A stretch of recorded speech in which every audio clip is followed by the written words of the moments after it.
মঞ্চে এলো নতুন যুদ্ধবিরোধী নাটক দ্য ম্যান আউটসাইড। জার্মান নাট্যকার উলফ গ্যাং বোরচার্ট রচিত এই নাটকটি অনুবাদ করেছেন মামুন হক। তরুণ নির্দেশক তালহা জুবায়ের নির্দেশনায় রাজধানীর মহিলা সমিতির ডক্টর নীলিমা ইব্রাহিম মিলনায়তনে হয়ে গেল এই নাটকের উদ্বোধনী প্রদর্শনী। বিস্তারিত জানাচ্ছেন বুলবুল আহমেদ জয়। একজন যুদ্ধফেরত সৈনিকের দৃষ্টিতে যুদ্ধের বিভীষিকা আর স্বদেশের অসহায়ত্বের গল্পের নাটক দ্য ম্যান আউটসাইড।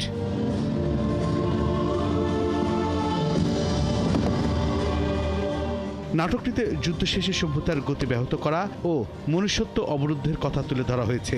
আহ্বান জানানো হয়েছে যুদ্ধমুক্ত পৃথিবী গড়ার।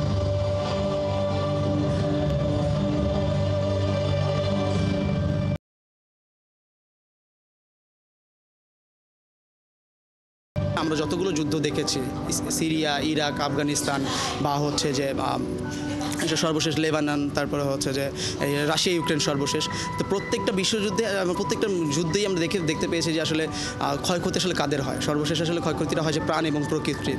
তো আমরা আসলে ওই জায়গায় দাঁড়িয়ে এবং আজকে যেই সময় আমরা দাঁড়িয়ে আছি, আমাদের এখনই সে মনে হচ্ছে যে আমরা একটা ভয়ঙ্কর একটা পরিস্থিতির মধ্যে দিয়ে যাচ্ছি, যে আমরা কি আরেকটা যুদ্ধের দিকে আগাচ্ছি কিনা সারা পৃথিবী জুড়েই। অনুবাদক জানান, জার্মান নাট্যকার উলফ গ্যাং বোরচার্ট দুটো বিশ্বযুদ্ধ সচক্ষে দেখেছেন, তাই নাটকে সূক্ষ্মভাবে যুদ্ধের অন্তঃসার শূন্যতা ফোটাতে পেরেছেন। দ্বিতীয় মহাযুদ্ধের উপরে চারিদিকে ধ্বংসস্তূপ ছড়িয়ে আসে, আর ধ্বংসস্তূপের উপরে দাঁড়িয়ে সাহিত্য রচনা হলো এই নাটকটা। হারিয়ে যাওয়া জেনারেশন, যেই জেনারেশন এই সমাজের সঙ্গে অ্যাডজাস্ট করতে পারছে না, সেরকমই একজন ব্যক্তি প্রধান চরিত্র এখানে।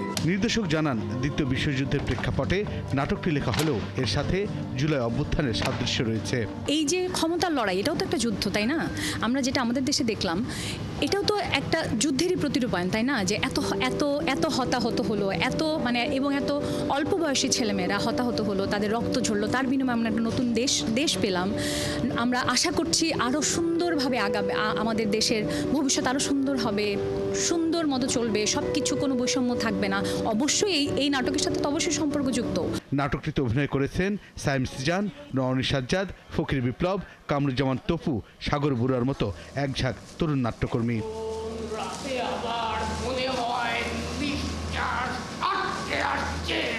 বুলবুল বুলবুল আহমেদ জয়, ৭১, ঢাকা।